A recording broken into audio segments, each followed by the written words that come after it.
What is going on, guys? It's the Mad Dragon. So a few weeks back, I mean maybe even over a month ago now, we did have the announcement that Rugby 24 is going to be coming towards the end of this year, and a couple of you guys have been dropping me messages on Twitter and in YouTube comments. Is there any news? Is there any updates? And unfortunately, we've not had anything since that initial trailer. You can go watch that video if you would like to before this one, but I didn't want that game to fall into the sort of void and people sort of forget about it. So I thought what I'd do today is a video I actually did before Rugby 22 was released and talk about top 10 mechanics that I want to see added in to Rugby 24. Now I sat down, I came up with a list. I actually came up with more than 10. I came up with like nearly 20. So any that I don't mention in the video, feel free to drop down in the comment section or things you want to see added into the game, hoping Rugby 24 can be better than Rugby 22. Now, obviously, with this being focused on the mechanics, I'm not going to be talking a bunch about the graphics or, you know, an enhanced online multiplayer sort of game. What I'm talking about more is the tangible things that could have been improved from Rugby 22 and maybe some new additions to the game, the way games are played and interacted with, no matter how the game is released, and to me would make a genuine improvement to the way the game is played as a whole, but also playing in individual games. Now, I had to sit down, thought of some ideas. I actually went back and watched my one from Rugby 22 to see how few the ideas I wanted were actually included in Rugby 22 from Rugby 20. And I also went back and watched my own review video on Rugby 22. If you want a very long-form review video talking about a rugby game, that could be the video you want to check out after this one. But I've narrowed it down to 10. Like I said, make sure you do drop your own down in the comments section. So starting out then, the first thing that just jumps out to me that this game needs is a player/team editor. It is something that I've really wanted to be in these sort of series of rugby games all the way back from Rugby 20, and they just don't seem to be in the game. It feels to me like one of the better ways to get around licensing issues, especially for a team creator, being able to go into a fake team if they don't have the license for it, and being able to change the player's name, some of their stats, some of the player's sort of attributes, being able to create your own little custom team in a game where they don't have the official license, I think is a great idea. You could do this in Rugby World Cup 2011, and I really like the style they've done it. I've gone back and I've currently got pretty much a full roster of modern day players just because I really enjoy the way the game handles itself, and just having an updated roster. Of course, the commentary doesn't line up, but it's nice to have that extra ability to change the teams that exist. But more importantly, the custom player maker is something I'm truly hoping we get in this game. Something I've always wanted to do, inject myself, like you get it in FIFA games, being able to create a player. I thought it would also be really cool if you could actually have the opportunity to create myself, maybe some subscribers, maybe some people on the Patreon, and make a team of the Mad Dragon community and actually play through a career with a bunch of sort of made up players of ourselves and play as a team. I think that could be really cool. I really like to see something added into that game where you can create a player, how they look, give them some stats, some attributes, their positions they play in, and have a bit of a, I don't know, be a pro or create a player style thing that you could add into custom teams or maybe an existing team. Second on my list I've got down is animations. I want to see some more animations in this game. It's no sort of secret that a lot of the attributes that were taken from Rugby 20 were pretty much copied and pasted into Rugby 22. I covered it in the review a lot. But one of the things that really got to me was the animations, especially in terms of things like try scoring and the celebrations and the way the players run out onto the pitch and after you've won a game. They're shot for shot and they're sort of identical, and I think it's a real shame that there isn't a bit more variety. I don't even think you need to go that crazy. I think you just need to be able to add a variety of them, maybe 5, 6, 7, just to make the games feel a bit more individual, maybe have different reactions depending on how many points your team won by, maybe have some different animations for scoring a try, maybe you map all the different buttons to be totally different try scoring opportunities. Maybe A is just dotting the ball down, B is a big diving swan dive try scoring, X could be a big roly-poly over. You know, you could do all sorts of different animations, make it a bit more of a way to show off you scoring tries and add a bit of variety into the game. I'm also going to tack on here maybe one that doesn't really count, but one thing that Rugby 22 lacked completely: any sort of animation for actually doing something successfully, being able to win a league, being able to win the World Cup. Of course, at the end of doing that in the game, you basically just get a you're the champions text box. It's pretty terrible. It really sucks. And I really hope in Rugby 24 we get to see some sort of animation at the end of these big events like winning a league or winning a World Cup to be able to show off the team that you managed to win it with. Moving on from the animation side of things, one thing that I would really like to do after you score a try and see your amazing animations is have a way to edit your replays. It's something that really hasn't been focused on in rugby games for so long. It's something I really want to see added into rugby games. Being able to watch your try on a replay, maybe add some filters, have a free cam, a ball following cam, maybe switch between the players, being able to rewind, fast forward, pause, move the camera to different positions, basically being able to create your own highlight reel for scoring an amazing try and maybe being able to share it online. Someone like me who makes content on YouTube would be fantastic for making things like thumbnails, being able to zoom in on players scoring a try or getting a big handoff. I would love that, and especially if they bring over some of the sort of photorealistic players they got to have in Rugby 22, having some awesome shots like that and some cool custom edit replays I think would be really cool. Moving a bit more then towards actual in-game mechanics, something I would really like to see. The ability to charge down kicks and actually have some sort of player implementation of being able to charge down kicks. Now, Rugby 22, as it sort of stands, does actually have a charge down animation. The players do genuinely put their hands above their heads, but it doesn't really work. The players are never close enough to get the kick, and more often than not, any sort of charge down is realistically, it's just a player having their face in front of the ball as it gets kicked directly into their teeth. It's not really what I want to be seeing. I want it to be a bit more realistic. I would love to have the ability to have a player at a ruck, they're going to pass it back to their fly half. You can sprint off the line, staying onside, and maybe press some sort of button that allows your player to jump in the air and attempt to charge down a kick. It could also add in some interesting game tactics of, do you go for the kick? Maybe they think you're going to go for the kick, so they press the button to go for the charge down, and then you bait out the kick and run with the ball in hand. I think that would be cool, along with being able to charge down kicks from box kicks in a ruck. Box kicks at the minute in rugby games feel incredibly safe. You just get into a ruck, you let the ball come out, you just pick where you want it to kick. There's absolutely no issues. There should be a button to allow someone in your ruck, or if your own scrum half is nearby, have someone that's able to jump out of the ruck and attempt a charge down. And maybe give the player a bit of fear as to whether the charge down's going to go rightfully. Have you managed to tie enough players to that ruck? Do you have the ability to get a clear box kick away? Staying on the sort of kicking theme of the game, something I think that would be a really nice addition to a rugby game. It could be added generally throughout the game, or maybe you just implement it for harder difficulties, is as your player is going to kick the ball, add a section into the kicking bar where you can actually mess up a kick. I think that would be far more realistic. As you hold down the A button to kick the ball clear, of course, you charge it with power. In Rugby 22, there is actually a little bit at the end of the bar where it's basically kicking it into red power, which is sort of symbolise you've almost kicked it too hard or something's gone wrong. But there's no consequence for doing it. If anything, you just kick the ball further, nothing seems to go wrong. And to be honest, the only place it really seems to make any difference is when you're actually kicking towards posts. If you go for a full power kick, sometimes the kick goes awry.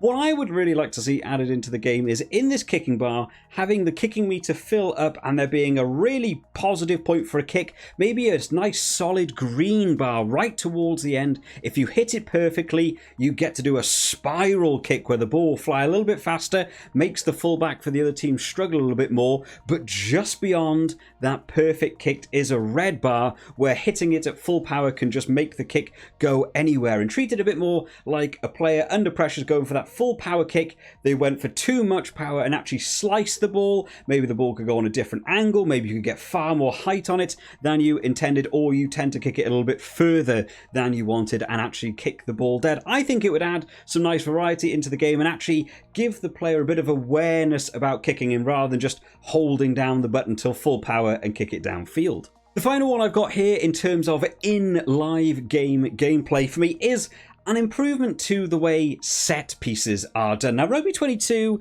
added some differences to Rugby 20 to make it feel a little bit more fresh, but I still don't feel like the set pieces have been designed well enough in these games. The 5-meter maul, for one of them, is basically an unstoppable weapon. Now in Rugby, realistically, you get a 5-meter maul, there is a very good chance you could go over for a try, but teams are getting more and more used to it now. They're being able to slow down how many tries they're conceding from it. But in Rugby 22, it's unstoppable. There's nothing you can do. If you win a line out on a 5 meters, you will get a try if you just go for a maul. I really want to see a bit of a mix up to this. I want to maybe have them change the way a maul is done. It's not quite as easy. I would also quite like the idea of being able to roll the maul a little bit. So when you're stuck in midfield, it's not just 6 players randomly moving backwards and forwards in a maul. I want to see the ability to actually turn them all away and maybe have a button. Maybe you have X to go one way, B to go another way, and as you roll the maul you can actually push one of the buttons and have a player break away from the maul, and that way you could actually try and generate some momentum as opposed to just going through this pretty static maul animation and the ball stops and you sort of have to pass the ball out. I know there is like different set pieces. I've sort of bunched them all up into one. This is maybe cheating a little bit, but I think there's some other ones. The scrums, I've never been a big fan of the scrums. I actually quite like the crouch, set, engage that they do, and actually being able to time those correctly gives you a boost in the scrum. I'm not a massive fan of being able to just feed the ball in completely to your side. I know that happens in rugby, but it's so easy to do. You just never get it wrong. It doesn't really mean anything. And the little ball game you play in a scrum, to me, just doesn't symbolize what a scrum is at all. Just trying to pick this coloured ball in a circle going backwards and forwards, and the scrum sort of meanders forward and backwards. It's not how scrums work. Scrums are real intense for a very short amount of time. Rugby 2011 actually had a bit more of a scrum feel about it in the way a scrum is sort of driven over. The only issue with that one was the fact that you basically drove a scrum forward. Basically, whichever team got the ball was the one that was going to drive it forward. So you had some pretty low-end teams being able to drive back the Springboks with great ease. That doesn't really happen in World Rugby, but I would like to see maybe a different style of mini-game involved in the scrums that maybe adds a bit more intensity rather than just sort of watching that ball go backwards and forwards. And finally, in terms of the lineouts, I've said it a number of times, I'm not a fan of this slow-mo thing. The slow-mo, basically anywhere in rugby, I don't think any rugby game should have a slow-mo impact. Because in terms of actually playing the game, it really detracts from me in terms of the speed of the game, knowing I can just put the game into slow motion. Now, the lineouts out of all the set pieces probably had the most positives in Rugby 22. Being able to pick your dummy jumpers and on harder difficulties, losing the visual key to show where they were going to throw it, I thought worked really well. But I'm not a big fan of that you can throw the ball into a line out, be miles ahead of the other team. They barely get their lifter off the ground, but because they got it correct and beat you on the quick time event, they were able to steal the ball. I would maybe like to see it a bit more of you're trying to outwit your opponent, and maybe if you don't get into the air quick enough, you don't even have a chance to steal it, or pressing the quick time event while you're actually far behind it actually results in a penalty. Maybe it's class you grabbing their arm because you misjudged the line out a bit.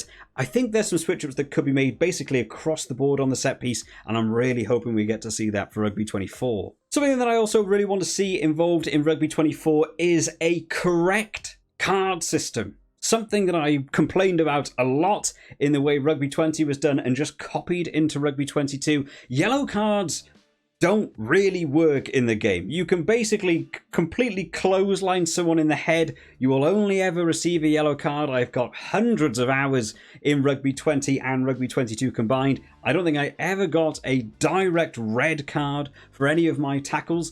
The yellow card sent you off for 10 minutes and the players would just run back on mid-live play. I have no idea why that was allowed rather than waiting for the stoppage in game. So I think cards desperately need to be sorted out. I think they need to work on the way cards are awarded as well. Having low-end tackles can be yellow carded if they were still illegal. Having high-impact tackles should be a red. Something they've already mentioned, actually, along the way, I did see in an interview, is they aren't actually going to be including anything around HIA. It was brought up in an interview with the developers whether HIA was going to be taken into the game, and it sort of sounded like they haven't really considered that. So we won't be seeing HIAs and what that means in terms of cards. But something I would like to see is yellow cards for numerous penalties. I was playing a game the other day. I made a big breakaway. I got tackled on the 5-meter line, and the other team just gave away a breakdown penalty. They just held onto the ball, committed everyone, jackal penalty to me.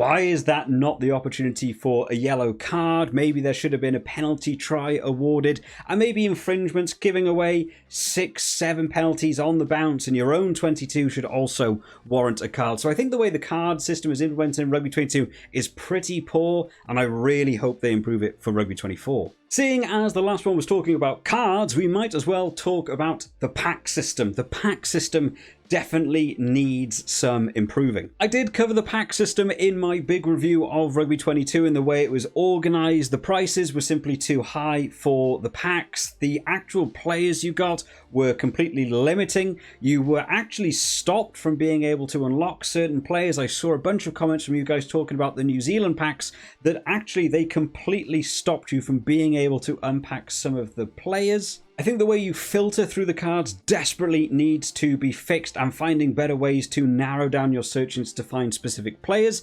It would be nice as well if they can update the pack system to allow you to have more chance of getting the players you want. I know it's nice to sort of get these little standard packs and bonus packs here and there, but sometimes when you open them and they only give you one card and it's a 60 rated player when you've already got an 80 rated team, it doesn't really mean anything, and the value of the players also didn't amount to that much. I would really like to see them just upgrade this pack system across the board and really try and make this more in line with something like FIFA Ultimate Team, and really sort of cohesively work together to be like a highly engaging pack system. Maybe even have something going on in the background like a pack marketplace on in the background where for limited times, for discounted prices, you can buy packs here and there, run special events where you can get packs for cheaper, and you have to sort of check in day by day and see if you can get some special packs, or maybe even add an online feature. You manage to get some special legendary packs, you can sell them online for some in-game currency, which you can then use to buy sort of more medium packs if you like. I even talked in the review video about something like adding in coach cards into the game as a different element from just having your standard players, and using them to actually try and boost your team, or using them for the fusion system. That to me didn't really work in Rugby 22, but there are ways they can enhance the card system, and I really hope they do a better job for Rugby 24. Moving on to the final two then, I'm going to leave my really big one till the end because it's one that I'm really passionate about. But something that's a bit more personal for me that I want to see added into the game is a way to improve the customization of your teams in the game. I really think a lot of little things can go a long way. Rugby 22 definitely stepped it up from Rugby 20 in terms of being able to customize your kits, having some different shapes and styles to the kit, being able to do different things with your socks, the color scheme, having the crowd in the background actually change color along with your color scheme you pick for your kits, I think was a really nice way of sort of incorporating a bit more. But there are ways I still think they can improve it. One for me is the addition of logos. They don't even have to be real logos. Have things like Rugby 24, have nacon, have something else, but allow the player to apply logos almost like decals, whether it's sort of across the chest or on the shoulders and stuff, because at the minute the kits still just feel like these large blocks of color and they just don't feel realistic. You don't even need to include the ability to create custom logos, although I think that would be really cool, but I imagine a bunch of people would immediately ruin that with different swear words and very graphic art. But you can have made up logos, create random images of different companies and stuff. Maybe in the career mode for the game you have yourself getting signed by different agencies that give you different amounts of money depending on how many games you win, and you can just add their logos to your own team kits. You could even go down the route of having different kits do different things. Maybe the types of boots you're wearing improve different things. Maybe one type of boot will give you an extra 5% kicking distance, while a different type of boot will actually help your players run slightly quicker. You could have different sort of stats and stuff for your kits that you don't have to engage with, but you could do them if you really wanted to up your game to the next level. I think there's better ways to customize the kits, make them more realistic, and use them to enhance the gameplay quite a lot. And then finally, on to the last one, something that I am extremely passionate about, and I've mentioned it in basically every video since like Rugby 20 being out, the ability to create a tournament. There should absolutely be the ability to create the tournament. Now, Rugby 24, of course, has the official license for the World Cup. They've talked about how many licenses they're going to have for the teams. They're also probably going to be keeping things like the top 14, the URC and stuff. They're going to have leagues, but we've heard no mention of the Six Nations or the Lion Series or the Rugby Championship. Something that I really think needs to be added into this game is the ability to create a tournament. Being able to go into a new tournament and basically you pick which teams you want to be involved in the tournament, how many rounds they go on for, how many times each team plays the other teams, is it based on points, is it a relegation style table, and basically it allows the player to take their own time, spend it in the game, and make a really fun tournament for themselves. It would allow people to make their own versions of the Six Nations if you don't have the licenses, but more importantly, I also think you could make some really fun tournaments. I think a really fun series on the channel would be chuck a team like Uruguay up against New Zealand, South Africa, Ireland and France and make them play each other and see how far you could get with Uruguay. You could make some really fun different tournaments, and if you have a good enough online space, maybe even have the ability for players to share the tournaments they've made on like an online store that other players could buy for in-game currency or just download for free, and other players could actually download each other's tournaments. People could make their own Six Nations, they can make their own super fun tournament. You could come up with just this massive world rugby where there's 100 and something teams playing each other. You could come up with some really fun tournaments, allow the players to share these tournaments with each other and try and get around things where maybe the licenses don't allow into the games, and allow the players to spend their own time and make some really fun tournaments. It's something I've really wanted since Rugby 20, and unfortunately we've just never really got anything that lives up to the standard, and had to rely on some very talented people being able to actually mod the game and sort of round out Rugby 22 a little bit. But there we have it, guys. That is going to be the top 10 mechanics that I want to see added into Rugby 24. There are a bunch more. I actually had a couple more listed down, so make sure you drop down in the comment section which ones you are most hoping get into the new game. Of course, we will be covering Rugby 24 all the way until it launches. I'll be playing it on the day it comes out. I'll probably be doing a live stream. There'll be a bunch of videos coming out as we get to hear more about it. So make sure you are subscribed to the channel to keep up to date with all the latest videos. I'll see you all next time, guys. Bye-bye.